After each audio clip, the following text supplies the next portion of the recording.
저희가 일평생 우리의 두 손을 가지고 살아가는데 하나님 앞에 귀하게 쓰임 받으면 존귀한 손이 될 수 있습니다. 하나님의 의의 병기 역할을 우리 손길이 할 수 있거든요. 근데 그 중에 한 가지 하나님께 박수 올려드리고 영광 올려드리고 찬미 올려드리는 것인데, 우리 가운데 생명 허락하시고 구원의 길을 여시고 영원한 생명 문 우리 가운데 열어주신 하나님, 오늘도 임재하셔서 영광 가운데 우리 가운데 임재하셔서 모든 영광 받으신 하나님 앞에 우리 감사와 사랑과 영광의 박수로 우리 하나님께 한번 영광 올려드리도록 하겠습니다.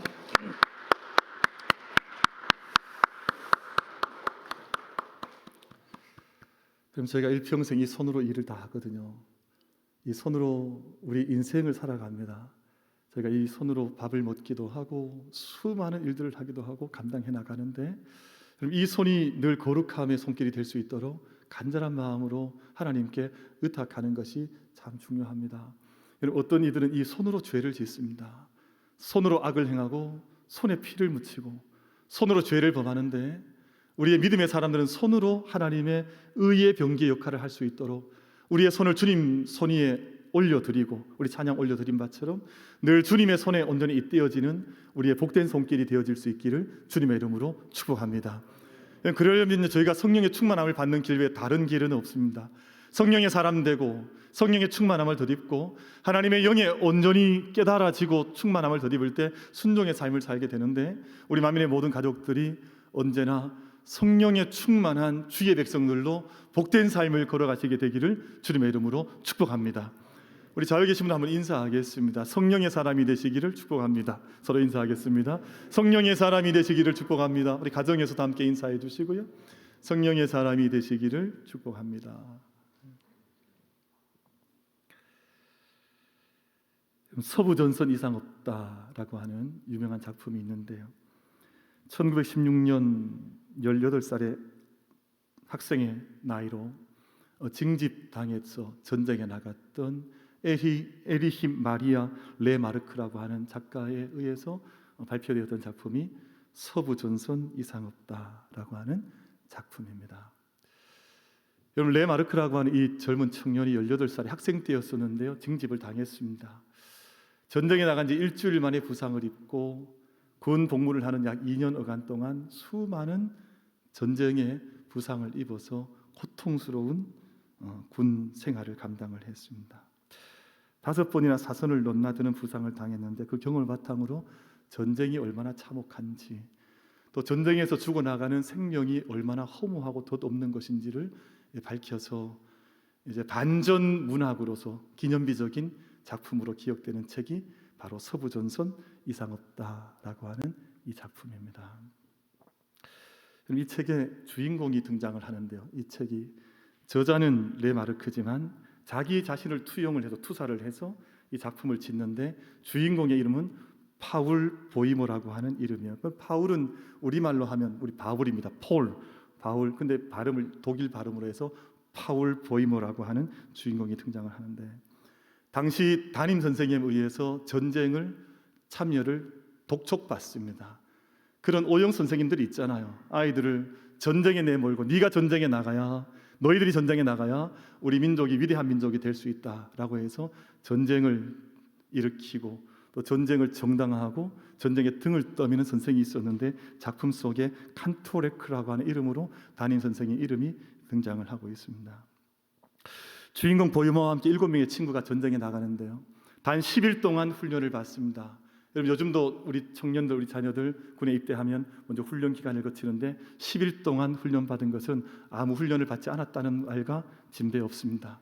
10일 훈련을 받고 당시에 전쟁이 가장 참혹하게 이루어지던 서부전선 최전방에 배치가 되는데요, 여러분, 주인공 보이머가 가서 그 전쟁을 경험해 봤더니 그 자체가 지옥이었습니다. 지옥 그 이상도, 그 지옥 그 이하도 아니었고 처참한 지옥의 현장이 바로 전쟁터구나 하는 것을 주인공 어린 학생이 거기서 경험을 하기를 시작을 합니다. 그럼 작품을 같이 읽어 따라가다 보면 어린 신병들이 폭격에 의해서, 쥐레에 의해서, 탱크와 총기에 의해서 수없이 죽어나갑니다. 10대, 20대 젊은 청년들이 전쟁에 끌려와서 전쟁에 보내받아서 그래서 비참한 모습으로 죽어나가는 장면이 그 작품 속에 기록이 되어져 있는데 지옥의 세계입니다. 여러분, 많은 병자들, 주인공도 야전병원으로 옮겨지는데 병원에서 치료를 받는데 처절한 비명을 지르는 부상병들이 주변에 가득한데요. 그 병원 가운데서 아무도 지켜주지 않는 외로움과 배고픔 속에서 전쟁이 얼마나 참혹한가 하는 것을 잘 기록해 주고 있는 작품의 내용입니다. 주인공 보이머라고 하는 18살 청년이요. 18살. 여러분, 지금 우리나라에서 18살 하면 고등학교 2학년, 고등학교 3학년 아이들인데, 여러분 시도 좋아하고 지금 요즘 우리 같은 봄 맞으면 다 시인이 되잖아요. 지금 같은 아름다운 때가 되면 다 화가가 되고 싶잖아요. 요즘 그런 말을 감성 포텐 터진다 그러더라고요. 정말 얼마나 좋아요. 정말 10대 18살 아이가 얼마나 꿈이 많고 얼마나 감성이 풍부하겠습니까? 이 보이머라고 하는 주인공도 시를 좋아했던 학생이었습니다. 그림을 좋아했던 학생이었습니다. 근데 그에게 더 이상 시가 나오지 않습니다. 그에게 더 이상 어떤 그림도 자기의 손길을 통해서 그려지지를 않습니다. 왜냐하면 지금 자기의 생존의 문제를 두고 죽이지 않으면 죽는 현장에 내몰려져서 죽음의 경각, 죽음의 끝자리에 서 있으니 시도 그림도 오간데 없어진 채 오직 생존을 위해서 적을 죽여야 하는 그런 자리에 18살 아이가 내몰려 있는 작품의 내용을 담고 있습니다. 여러분, 장난기 가득했던 10대 소년들이 전쟁에 내몰려서 살기 위해서 적군을 죽이고요, 시체에서 도둑질을 감당을 하고 죽어있는 시체에서 물건을 훔치고 죽어가는 동료의 장화를 탐내는 마음도 작품 속에 담겨져 있어서 인간성이 얼마나 황폐해질 수 있는지, 황무지가 될 수 있는지를 작품에서 그려주고 있습니다. 근데 함께 참전했던 7명의 친구가 한 친구씩 죽어나가는데요, 어느 날 한 친구가 전사했다 소식이 들려오기 시작합니다. 마침내 가장 절친했던 카친스키라고 하는 가장 친했던 친구도, 함께 손잡고 전쟁에 보내졌던 그 친구도 전사했다는 그 장면을 마주하게 됩니다. 결국 주인공 보이머가 1918년 입대한 지 2년 뒤 10월 어느 가을에요. 10월 가을은 얼마나 아름다운 계절입니까? 그곳에서 서부전선에서 죽음을 맞습니다. 2년을 전선에서 두려움과 부상과 절망과 씨름하던 한 청년이 죽음을 맞이하게 되는데요. 근데 그날 서부전선의 사령부 군사보고서에 올라갔던 한 문장으로 이 작품이 끝을 맺는데, 군사보고서에 보고되었던 한 문장은 서부전선 이상 없음이었습니다. All quiet on the western front. 이 서부전선에 아무 일도 일어나지 않았다. 여러분, 수많은 젊은이 전쟁에 내몰려져서 처절하게 죽어가고, 수많은 죽음들 옆에서 신음하고 고통하고 절망하고 두려워해야 하다가 주인공이 마침내 목숨을 잃었는데, 그날 올려졌던 사령부의 보고서 내용에는 서부전선 이상 없음으로 보고가 되었습니다. 여러분, 레 마르크라고 하는 이 작품의 저자는 이 역설적인 제목을 통해서 왜 서부전선에 이상이 없느냐, 수많은 젊은이 죽어나가고 있고 무고한 아들들이 여기서 피를 흘리고 죽어나가고 있는데 왜 서부전선에 아무런 문제가 없느냐 하는 것을 절규하는 심정으로 이 작품을 써서 아마 이 세상의 반전 문학의 가장 정점에 서 있는 문학으로 사람들에게 도전하는 작품을 그렇게 써나갔을 것입니다. 왜 청년들이 10대 아이들, 20대 아이들이 목숨을 잃고 피를 뿌리고 아무런 가차없이 죽음을 맞이하는데, 누군가의 독재자에 의해서, 누군가의 정치인들에 의해서 이 젊은이 죽어나가는데 왜 서부전선에 이상이 없느냐. 그래서 아마 절규하는 심정으로 레마르크라고 하는 작가는 이 주제를 세상 사람들에게 고발하고 싶었을 것입니다. 지난 2월 말경 2월 24일에 러시아가 우크라이나를 침공하면서 소위 말하는 우러 전쟁이 시작이 된 채 이번 주간 제가 맞이하고 있는데 5주가 더 지나가고 있습니다. 전 그때 전쟁에 대한 두려움 소식이 들려오고 이게 어떻게 될 것인가, 급기야 전쟁이 발발을 했고 전세가 지켜보는 가운데 5주간의 전쟁이 지금 이어져 가고 있는 상황을 함께 보내고 있습니다.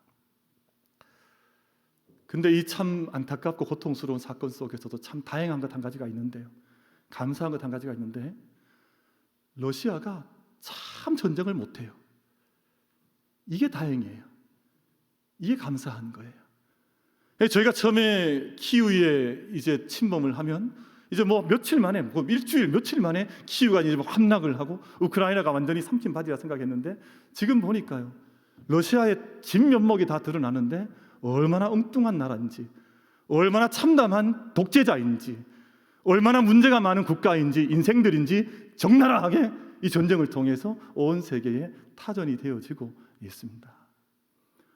저는 전쟁이 난다 그럴 때 러시아가 며칠이면 우크라이나 완전히 초토화시켜서 그 안에 숙청이 일어나고 엄청난 비극이, 지금도 비극이죠. 근데 저 전쟁에 의한 비극이 나타날 줄 알았는데 러시아가 문을 열어놓고 봤더니 엉망인 나라예요. 그럼 제가 어릴 때 저희 학교 다닐 때 저희 반에 등치 큰 애들이, 친구들이 있었습니다. 큰 놈들이 정말 그냥 보기에는 정말 싸움을 잘하겠다 이렇게 생각되던 친구들인데, 그런 애들이 어쩌다가 시비가 붙어서 싸우는 때가 있어요. 상대방은 이렇게 좀 다부지지만 좀 작은 아이들, 누가 이겼겠습니까? 아니, 다부진 아이들은요 막 대책 없이 덤벼듭니다.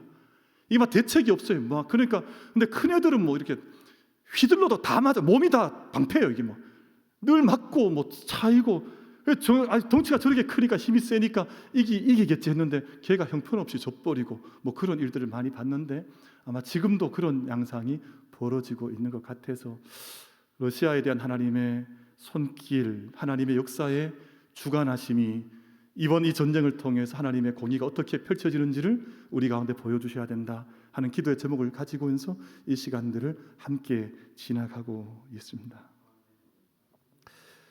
여러분, 러시아가 우크라이나의 맥을 못 추고 절전을 벌이는데 전 세계 군사 전문가들이 다 고개를 갸우뚱거렸습니다. 처음에 이런 일 이렇지 않을 텐데 왜 이런 일이, 왜 이렇게 전쟁이 양상이 이렇게 펼쳐져? 처음에는 아마 무슨 간단한 착오가 있는 줄 그렇게 생각을 했는데 점점 한 가지씩 그 이유가 밝혀지고 있습니다. 러시아 병사들 중에 우크라이나에 포로로 잡힌 전쟁 포로들이 있는데요. 러시아 병사들 중에. 근데 그들이 들고 있는 이제 군사 물자들을 조사해 봤더니 이 비상 식량들이 있잖아요. 밥을 이렇게 챙겨 다니면서 먹어야 전쟁을 할 거니까. 근데 유통기한이 2002년 음식을 들고 다녀요. 그러니까 지금부터 20년 전의 음식 유통기한이 이미 다 끝이 났습니다. 이거는 뭐 듀데이트 다 끝난 음식을 들고 다니니까 그 청년들이 어떻게 싸우겠어요? 그 음식 먹으면 배탈 다 나서 뭐 어디 다니면 전쟁이나 할 수가 있을까요? 근데 더 심각한 문제들도 드러났는데요. 지난 푸틴이 정권을 통치하면서 지난 20년 동안 어마어마한 군수 물자를 비축을 하고 군사 전략을 뭐 준비를 오랫동안 해왔죠. 세계 강대국의 한 축을 담당하고 있는 나라이니까.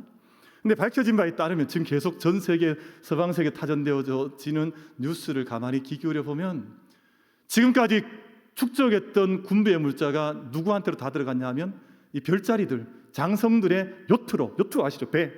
배와 화려한 자기 개인 저택으로 별장 짓는 일에 돈이 다 들어가 버렸다는 거예요. 근데 물론 거기에는 푸틴도 포함이 되어져 있습니다. 그러니까 전 국민의 세금을 내면 그것으로 나라를 부강하게 한 것이 아니라 썩어 빠진 정말 상에 있는 장성들의 자기의 치부를 살리는 일에만 쏟아 부었으니까 이 군수 물자가 제대로 조달이 될 리가 없는 거죠. 그러니까 아주 전통적인 무기 가지고 들어가서 전쟁을 하니까 전쟁이 이길 수가 없습니다. 근데 가장 큰 문제가 하나 발견이 되었습니다. 전쟁에서 이길 수 없는 이유 한 가지. 이 러시아 군사들, 병사들을 조사를 해봤더니요, 자기가 지금 어디에서 싸우고 있는지를 몰라요. 지금 누구랑 싸우는지를 모르는 거예요. 내가 이 전쟁을 왜 하는지를 모르는 거예요. 여러분, 전쟁은 왜 하는지 명분이 있어야 하고 목적이 있어야 하거든요. 근데 지금 내가 왜 나는 누구, 여긴 어디, 그런 말이 있잖아요.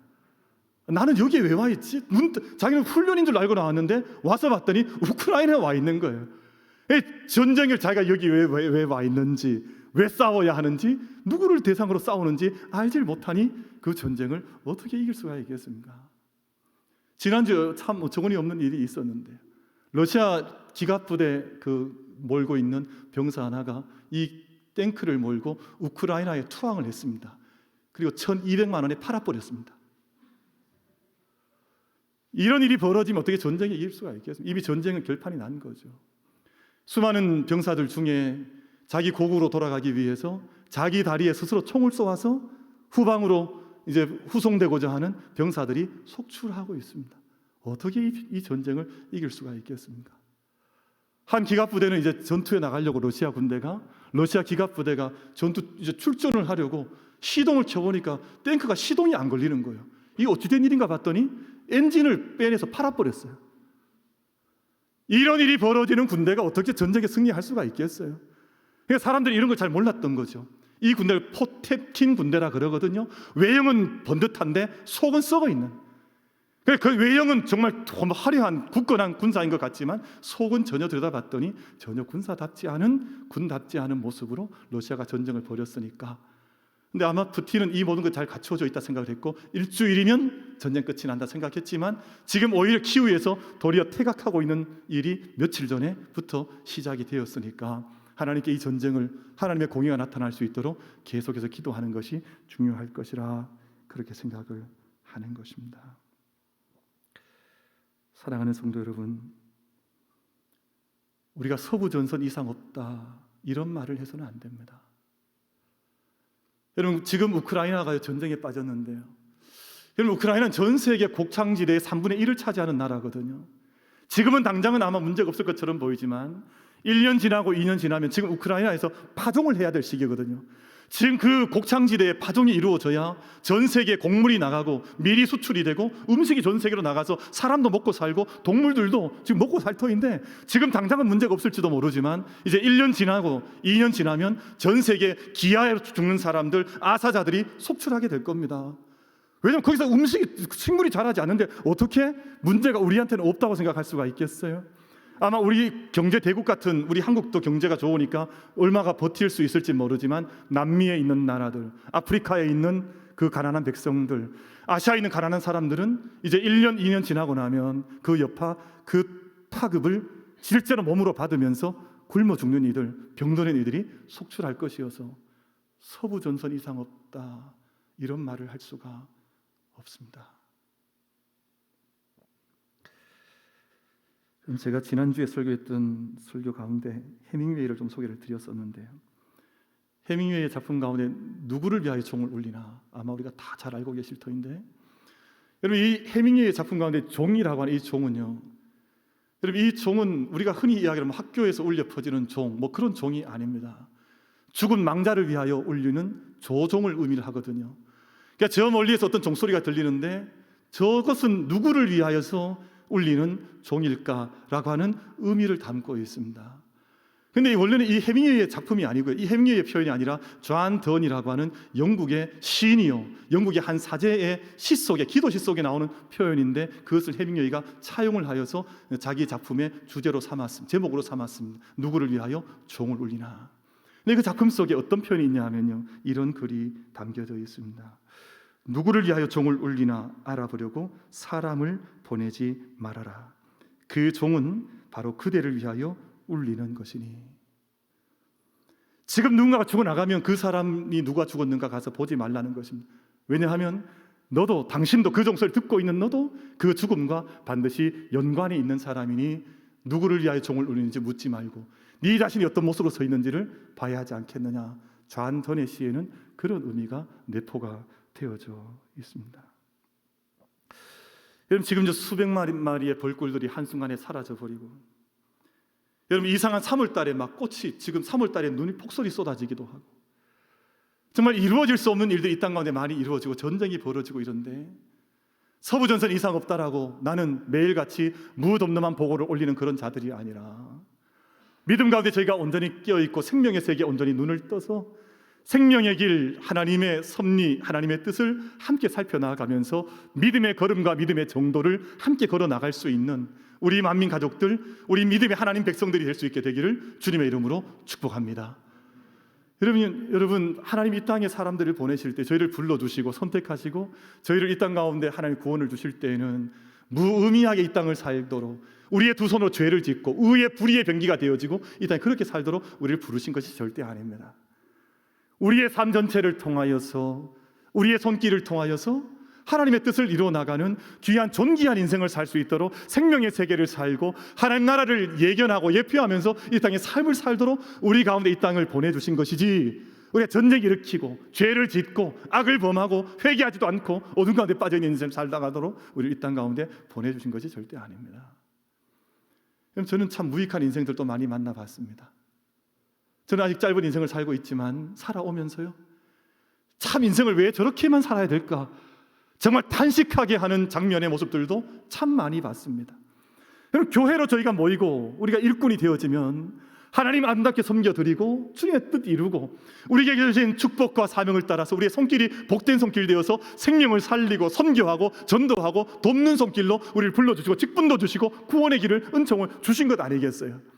근데 얼마나 무익하냐 하면 그 직분도 받고 그 일을 하면서도 매일같이 사람 정죄하고 사람 비판하고 사람 어둠 속에 내몰고 사람에게 시험 들게 하고 전쟁 일으키고. 그럼 전쟁 이렇게 푸틴만 전쟁 이렇게 절대 아닙니다.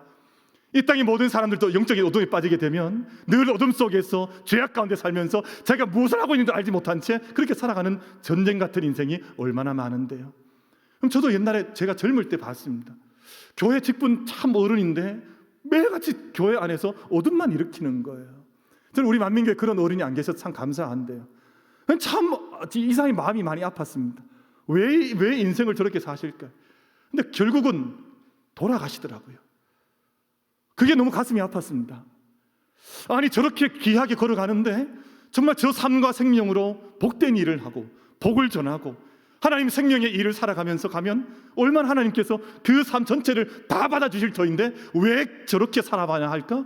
그럼 저는 요즘 우리 독재자들이나 우리 잘못된 길을 걸어간 어른들이나 이 생명들을 보면 그 마음이 부딪혀올 때가 많이 있습니다.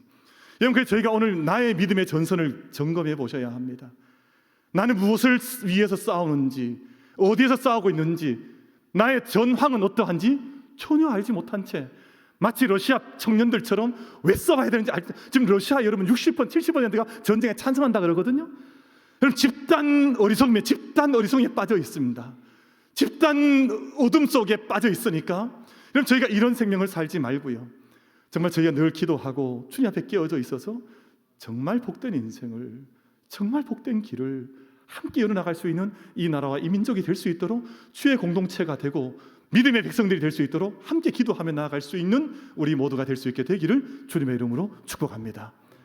그럼 오늘 말씀 속에 나의 믿음의 지금 전황은 어떠한지, 나의 믿음의 전선은 어떤 자리에 내가 서 있는지 돌아보기 원하여서 느헤미야 말씀을 함께 받게 되었습니다. 여러분, 느헤미야는 13장으로 된 짧은 구약의 말씀인데요, 느헤미야는 참 대단한 사람이에요. 왜냐하면요, 느헤미야는 지금 이 예루살렘, 이스라엘, 유다 땅에 태어난 사람이 아닙니다. 지금 저 멀리 바벨론 땅에 포로로 끌려갔던 사람들의 2세, 3세로 태어났던 젊은이였는데요, 근데 이 청년이 대단히 뛰어났던지 그 땅에서 총리가 됐단 말이에요. 그러니까 신하가 되었단 말이에요. 좋은 뛰어난 신하가 되었습니다.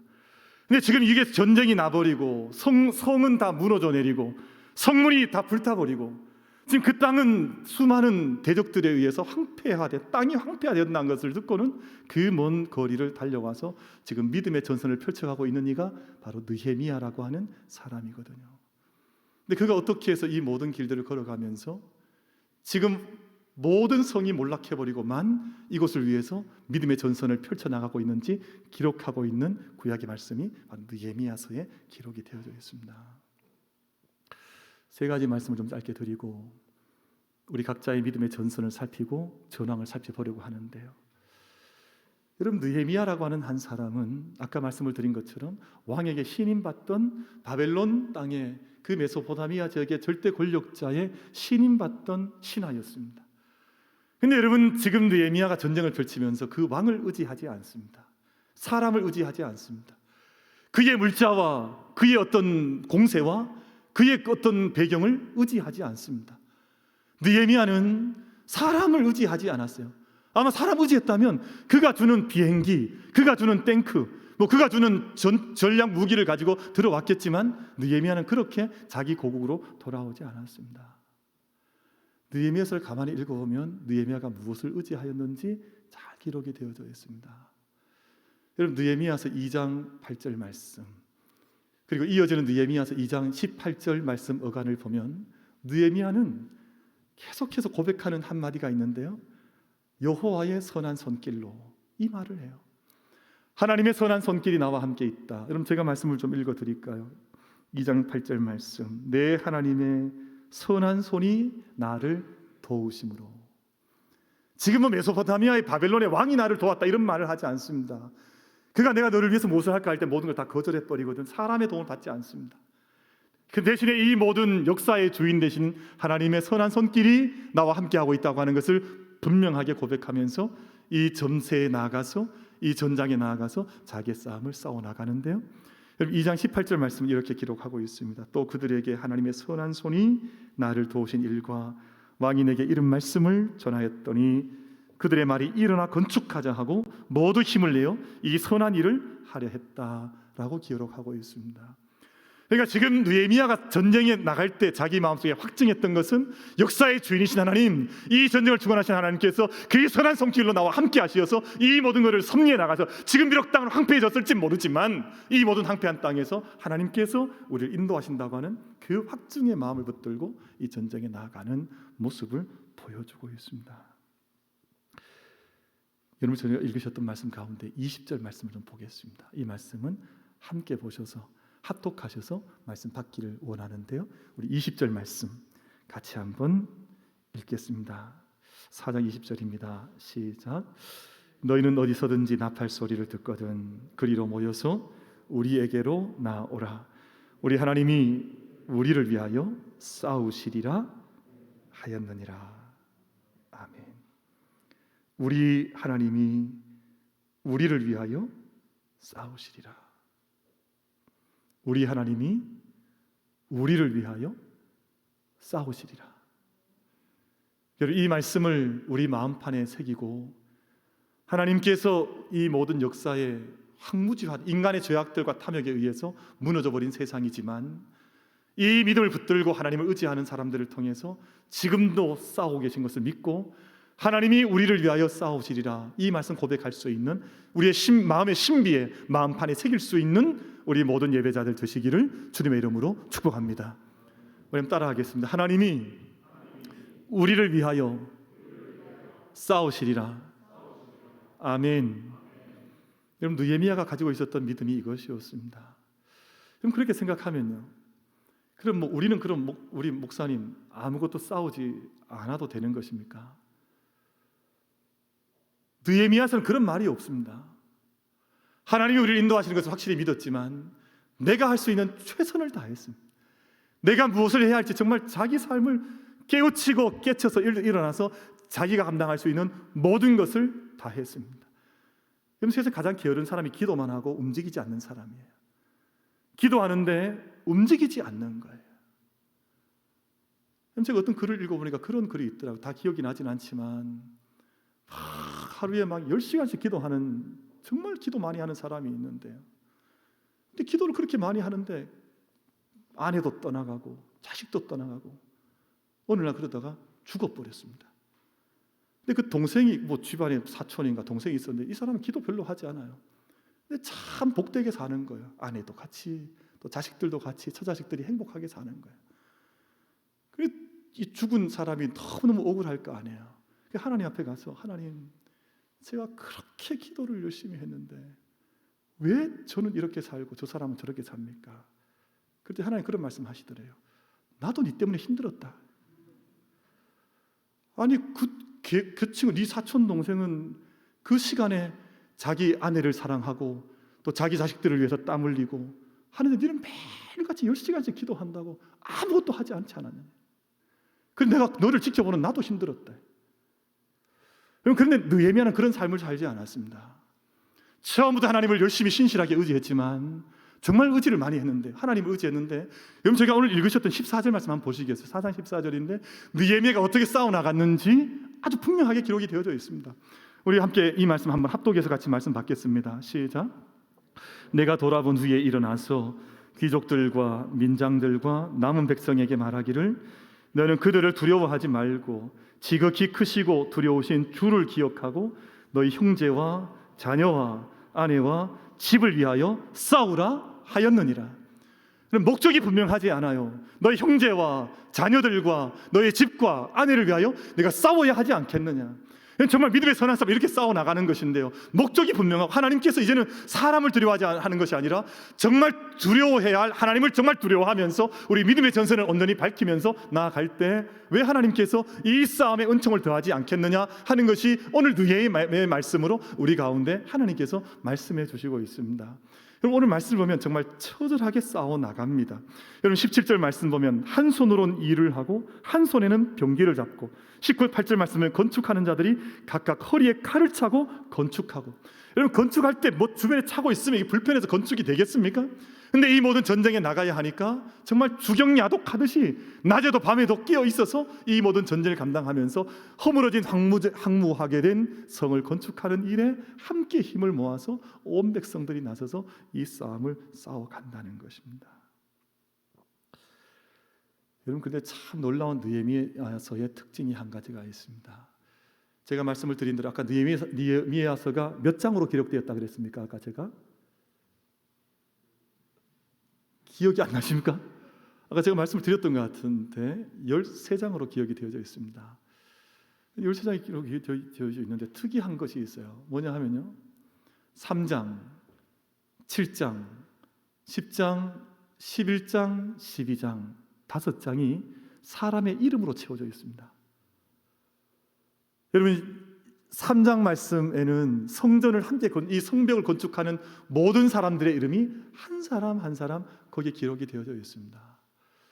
여러분 7장 말씀에는 바벨론에서 돌아온 사람들, 지금 저 먼 땅에서 떠나서 이곳으로 돌아와서 지금 하나님의 부르시는 방향이 어딘지를 깨닫고 돌아온 사람들의 이름이 7장에 기록이 되어져 있습니다.